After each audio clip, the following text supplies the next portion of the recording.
नमस्कार. आपल्या सर्वांचं आपल्या हक्काच्या व आपुलकीच्या लक्ष न्यूजवर मी कौशल वाखरकर सगळ्यांचं स्वागत करतो. निश्चितचपणे लोकसभेची रणधुमाळी ही धुमधुमत आहे आणि कुठेतरी नाशिक लोकसभेकडे सर्वांचं लक्ष लागून आहे.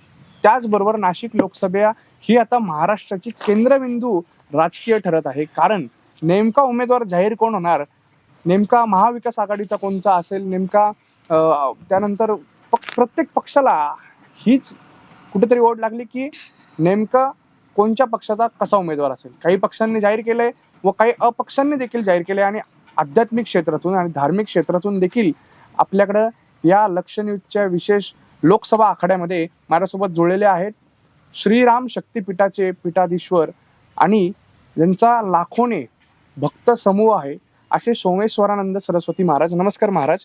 जय श्रीराम. व त्याचबरोबर आपल्याबरोबर त्यांचे उमेदवार, त्यांचे अधिकृत उमेदवार आणि त्यांच्याकडून दावा करण्यात आलेला आहे की कुठेतरी खऱ्या अर्थाने आध्यात्मिक क्षेत्र असेल, राजकीय क्षेत्र असेल, सामाजिक क्षेत्र असेल व सर्व बहुमताने कुठेतरी एक चांगलं आध्यात्मिक क्षेत्रातून व्यक्तिमत्व असावं म्हणून असे महंत सिद्धेश्वरानंद माझ्यासोबत आहेत आणि आपण त्यांच्याशी बोलणार आहोत.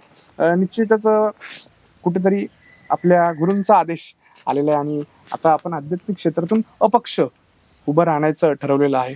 मला असं वाटतं की नाशिकसाठी आपले कसे विजन असणार आहे, कारण प्रत्येक ठिकाणी हा विचार केला जातो की आध्यात्मिक क्षेत्र म्हणजे मंत्र तंत्र आणि त्याबरोबर फक्त आणि फक्त आध्यात्मिक क्रिया, पण त्याच्या पलीकडे जाऊन कुठेतरी नाशिकसाठी आपलं विजन कसं असणार आहे, नाशिकसाठी नियोजन कसं असणार आहे, काय सांगा. सर्वप्रथम तर लक्ष न्यूजच्या सर्व प्रेक्षकांना जय श्रीराम.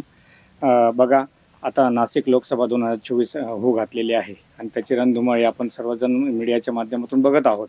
तर नक्कीच नाशिक ही देवभूमी आहे आणि नाशिकला तंत्र मंत्र आणि यंत्रभूमी सुद्धा म्हणून ओळखलं जातं. तर या नाशिकमध्ये एक अध्यात्माची पार्श्वभूमी बघता या नाशिकमध्ये एक संत महंत किंवा एक साधू महात्मा म्हणून इथं लोकप्रतिनिधी असावा असं प्रत्येक जनमानसाची इच्छा आहे आणि अपेक्षा पण आहे.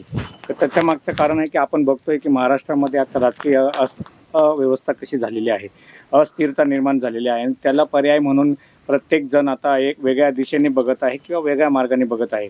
तर त्याच दृष्टिकोनातून आमचं पण असं एक व्हिजन आहे की नाशिक लोकसभा 2024 नाशिक लोकसभेसाठी आपल्याला जास्तीत जास्त लोकांपर्यंत रोजगाराच्या माध्यमातून IT हब असेल किंवा वेगवेगळ्या क्षेत्रामध्ये आपल्याला आपल्या नाशिक शहराला तीर्थक्षेत्राच्या माध्यमातून असेल, पर्यटन क्षेत्राच्या माध्यमातून असेल, कॉरिडॉरच्या माध्यमातून असेल, त्याचा विकास करून सर्वसामान्यांपर्यंत सर्व गोरगरिबांपर्यंत रोजगाराच्या माध्यमातून तिथे उपलब्धता व्हावी ही आमची मनस्वी इच्छा आहे आणि त्याच अनुषंगाने आम्ही पण काम करत आहोत. जसं की आपल्याला आपण बघतो की आपल्या शहरामध्ये तरुणी शिकतात आणि उद्योगसाठी किंवा आपल्या नोकरीसाठी आपल्याला मेट्रो सिटीमध्ये जावं लागतं. तर त्या अनुषंगाने नाशिकमध्ये IT हब का नसावं आणि IT हब म्हणजे आपण त्या जे काही तरुणी आहे त्यांच्यावर का अन्याय करावा की त्यांनी इथे शिकावा आणि जिल्ह्यात असेल पर राज्यात असेल जाऊन त्यांनी नोकरी करावी. तर हा कुठेतरी एक आपला नाशिकला खूप मोठा हा एक प्रश्नचिन्ह निर्माण झालेला आहे. तर त्या अनुषंगाने आम्ही IT हबसाठी जास्तीत जास्त प्रयत्न केंद्र सरकारच्या माध्यमातून असेल, राज्य सरकारच्या माध्यमातून असेल, आम्ही तिथे त्यासाठी प्रयत्न करणार आहोत. अनेक वेगवेगळे माध्यम आहेत, त्या माध्यमांच्या अनुषंगाने आपल्याला तिथे विकासाच्या माध्यमातून रोजगार निर्मिती करता येऊ शकते. निश्चितपणे मी तुमच्याच गुरुवर्यांकडे आता वळणार आहे. निश्चितपणे स्वामीजी काय सांगाल, आता कुठेतरी आपण उमेदवार जाहीर केलेले आहे आणि त्या माध्यमातून कुठेतरी आपल्याला एक विचार आध्यात्मिक क्षेत्रातून असतील आणि सर्व बहुमताचे विचार असले पाहिजे. काय वाटतं याविषयी, आपला काय विजन आहे? सर्वात महत्वाची गोष्ट आहे की एक अंतरंगामध्ये एक तळमळ आहे की नाशिक ही देवभूमी आहे. आपण नाशिकचा परिचय द्यायचा म्हटलं की श्रीरामाच्या पदस्पर्शाने पावन झालेली ही नाशिक भूमी. तर नाशिक भूमी ही देवभूमी आहे. पण देवभूमीमध्ये साधारण जीव म्हणजे आपण सगळे सुखी आहात का, आनंदी आहात का, आपल्याला सगळ्या सुख सुविधा मिळताय का? तर मी असं म्हणेल की ह्या मोमेंटला तरी नाही आहे. कारण की उदाहरण द्यायचं ठरलं तर डिझेल पेट्रोलचे भाव आकाशाला भिडलेले आहेत, धान्याचे भाव आकाशाला भिडलेले आहेत. दुसरी गोष्ट अशी आहे की साधारण जो शेतकरी वर्ग आहे तो पोटभर खाऊ शकत नाही. साधारण गोरगरीब आहे, अजून त्याला बघा गरजू वस्तू असतात. काय? व्यवस्थित अंगाला कपडा असला पाहिजे, पोटभर अन्न असलं पाहिजे आणि राहण्यासाठी घर असलं पाहिजे. पोटभर अन्नच मिळत नाही, व्यवस्थित कपडाच मिळत नाही, घरासाठी आज लोकांना घरं नाहीये राहण्यासाठी. मला असं वाटतं जर गरजू वस्तूसाठी जे आता नाशिक लोक मतदारसंघातून जी सिद्धेश्वरला उभा करण्याचं कारण आहे, तर आपल्या खासदाराच्या अंतर्गत खासदाराच्या चौकटीमध्ये संविधानामध्ये काय तरतूद आहे आणि ह्या गोरगरिबांना सुख सुविधा प्राप्त करून देण्यासाठी, आज नाशिकचा विकास करण्यासाठी, मतदारसंघाचा विकास करण्यासाठी मला असं वाटलं की एक साधू सुंदर काम करू शकतो आणि म्हणून मी निर्णय घेतला. ह्या सगळ्या गोष्टी बघितल्या आणि निर्णय घेतला की आपण आपल्या साधूला उतरणं फार गरजेचं आहे. विशेष मी सांगू इच्छितो की 13ही आखाड्याच्या साधू संतांचा सपोर्ट आहे, सगळ्यांचे विचार आहेत. सगळ्यांना असं वाटलं की महाराज आपला एक महात्मा संसदेत जाणं फार गरजेचं आहे. साधूचे अनेक प्रश्न आहेत. आता येणारा 26-27 आता कुंभ येतोय. आता कुंभ आल्याच्या नंतर पूर्ण भारतातून नाही तर जगातून साधू मंडळी, साधू संत येतात, यात्रेकरू येतात. तर मला असं वाटतं त्यांची सेवा करायला मिळेल, साधू संतांची सेवा करायला मिळेल. आणि मला असं वाटतं जेव्हा आपण एका जबाबदार पदावरती जेव्हा जातात, संविधानिक पदावरती जातात आणि जेव्हा आपल्या हातामध्ये काही गोष्टी असतात आणि तेव्हा आपण समाजाची सेवा करू शकतात. तर मला असं वाटतं की खूप गरजू वस्तू आहेत. त्या त्या त्या त्या त्या त्याच्यासाठी तरी आत्ता मला असं वाटतं की एका महात्म्याची गरज आहे. निश्चितपणे विजन आपलं एक क्लिअर आहे त्याबद्दल की मुळात म्हणजे धान्याचे भाव असतील किंवा आकाशावर जे बिंडत चाललेले असतील पेट्रोलचे भाव असतील, जीवनावश्यक जे वस्तूंचे, म्हणजे आध्यात्मिक क्षेत्रात असून देखील कुठेतरी जनसामान्यांमध्ये राहून जनसामान्यांचा विचार करण्यात येत आहे आध्यात्मिक क्षेत्राच्या लोकांकडनं. त्यानंतर मी तुमच्याकडे जाणार आहे. आपण जसं आपण पाहिलं की केंद्र सरकारवर कुठेतरी शेतकरी वर्ग जो आहे तो खूप आक्रमक झालेला आहे, कुठेतरी नाराज आहे. याविषयी आपल्याला उमेदवारी हवी लोकसभेसाठी, तर लोकसभेत आपण काय विषय मांडाल शेतकऱ्यांसाठी? विशेष असं आहे की आम्ही आता लोकसभा मतदारसंघाच्या माध्यमातून आम्ही खेडोपाडी जातो आहेत. तर नक्की तर निश्चितच तुम्ही सांगितल्याप्रमाणे की शेतकऱ्यांचा खूप रोष आहे, मुळात सरकारवर आहे, कारण सरकारने शेतकऱ्यांच्या धोरणांकडे कुठलंच लक्ष दिलेलं नाही. तर त्यासाठी आमचं एक विजन आहे की आम्ही शेतकऱ्यांचे जे काही प्रश्न आहे त्या प्रश्नांसाठी, पाण्याचा प्रश्न असेल, त्यांचा हमीभावाचा प्रश्न असेल किंवा निर्यात बंदीचा प्रश्न असेल किंवा शेतकऱ्यांनी कुठल्या सीझनला कुठले उत्पादन घ्यावं किंवा कुठला माल पिकवावा, याच्यासाठी आम्ही काही विजन आखलेले आहेत. तर त्या माध्यमातून म्हणा एक सक्षम लोकप्रतिनिधी कसा असावा, जे लोकसभेमध्ये ज्यावेळेस आम्ही जाऊ तर त्यावेळेस नक्कीच आम्ही शेतकऱ्याच्या बाजूने उभं राहू. आणि शेतकऱ्यांचा निर्यात बंदीचा जो प्रश्न असेल, शासन जरी 100% निर्यात बंदी करू शकत असेल, परंतु आम्ही तिथे शेतकऱ्यांच्या बाजूने सक्षम भूमिका मांडून कमीत कमी निर्यात बंदी कशी करता येईल यासाठी आपण 100% प्रयत्न करणार आहोत. तसेच मी सांगितलं की मला हमीभावाचा जो विषय आहे, तर शेतकऱ्याच्या अशा काही पॅरलल काही समयोजना आहे की त्या माध्यमातून शेतकऱ्यांना नक्कीच हमीभाव मिळू शकतो. कारण की आपण बघितलं की वेगवेगळ्या कन्सेप्ट आहे की जसं काही कोल्ड स्टोरेज असेल, कार्गो हबसारख्या काही योजना असतील, तर ह्या सगळ्या केंद्र सरकारच्या आधिपत्याखाली काम करत असतात. त्यांचं इम्प्लिमेंटेशन हे सगळं गव्हर्नमेंट केंद्र सरकारच्या माध्यमातून होत असतं. तर आपण ते इम्प्लिमेंटेशन करत असताना सर्वसामान्य शेतकऱ्यांना न्याय कसा मिळेल यासाठी आपण प्रयत्न करणार आहोत. तर मी मगाशीच बोललो की कार्गो हबसारखे असतील किंवा कोल्ड स्टोरेजसारखे असतील, जेणेकरून शेतकऱ्यांनी पिकवलेला माल हा ज्यावेळेस आपण कोल्ड स्टोरेजमध्ये ठेवू. आता काहींची इच्छा अशी आहे की कोल्ड स्टोरेजमध्ये ठेवल्यानंतर ते खर्चिक होऊ शकते, परंतु त्याच्यासाठी पण काही असे धोरण आहे की ते आपण कनेक्टिव्हिटी, म्हणजे आपण जर एक कम्युनिटी बनवली आणि त्याच्या माध्यमातून संघ बनवला आणि शेतकऱ्यांना त्याच्यामध्ये जर चान्स दिला तर नक्कीच नाममात्र दरावर त्यांना ते कोल्ड स्टोरेजमध्ये माल ठेवता येईल.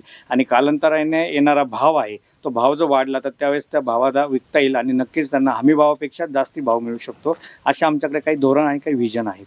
म्हणजे थेट सहकार क्षेत्राशी आपण याला जुळवणूक करायला बघत आहात. कुठे एक चांगली संकल्पना एक ती आपल्याकडे आहे.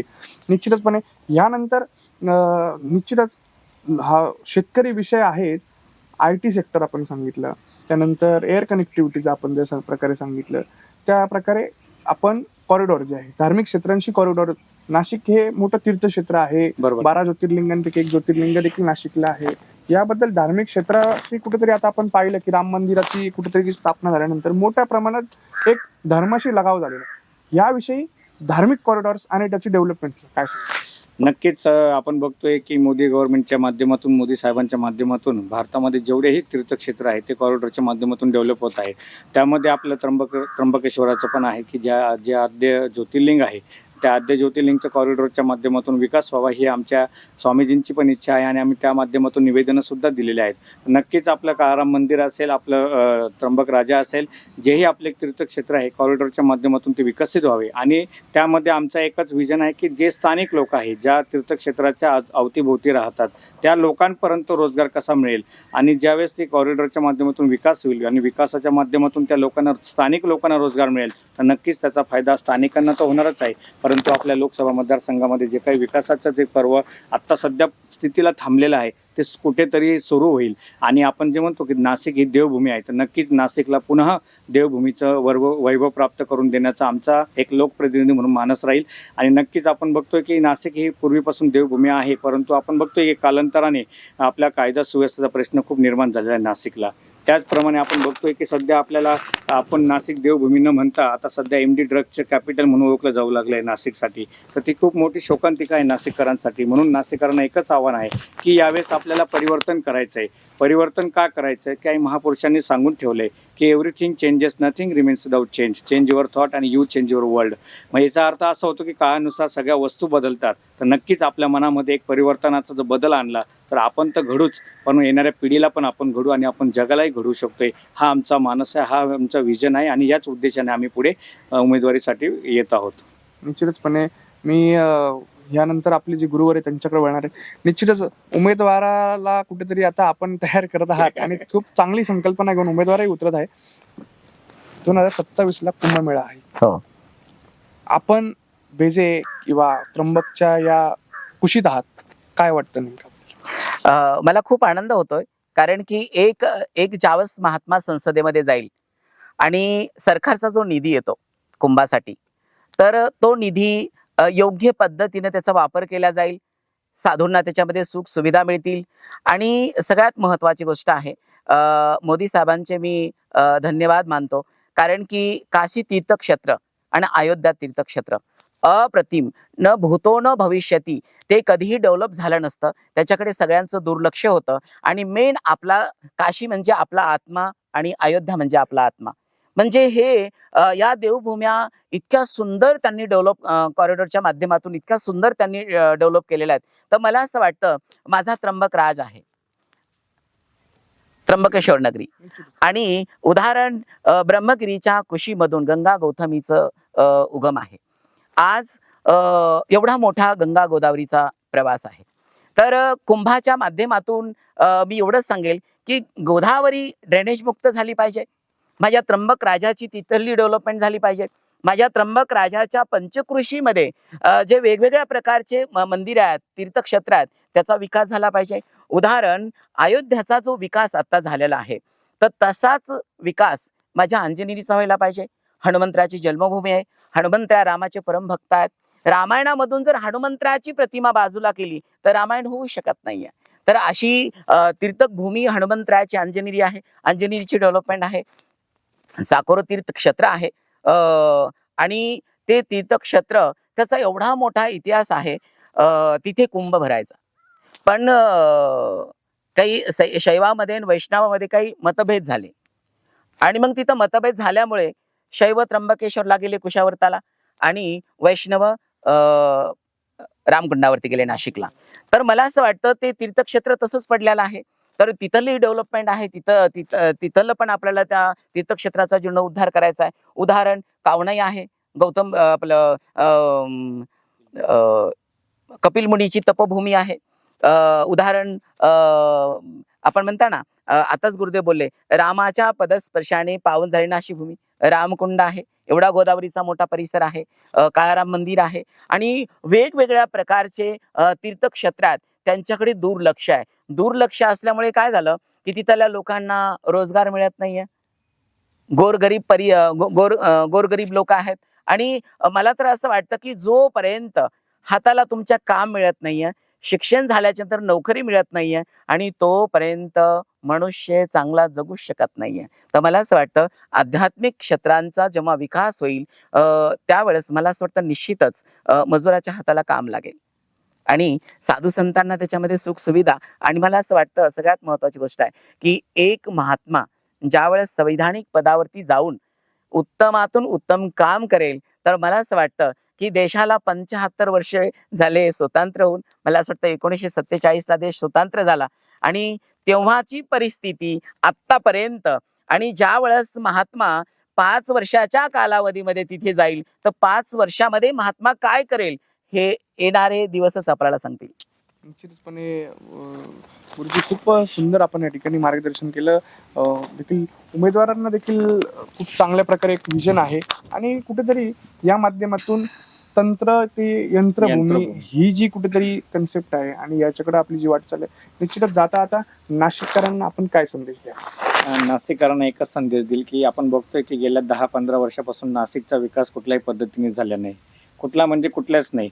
तर नक्कीच नाशिककरांनी यावर्षी एक निश्चय या लोकसभा मतदारसंघाच्या माध्यमातून एकच निश्चय करावा. मी मगाशी एक जो थॉट बोललो की तो थॉटच त्याच्यासाठी होतं की everything changes, nothing remains without change, आणि चेंज युअर थॉट आणि यू चेंज युअर वर्ल्ड.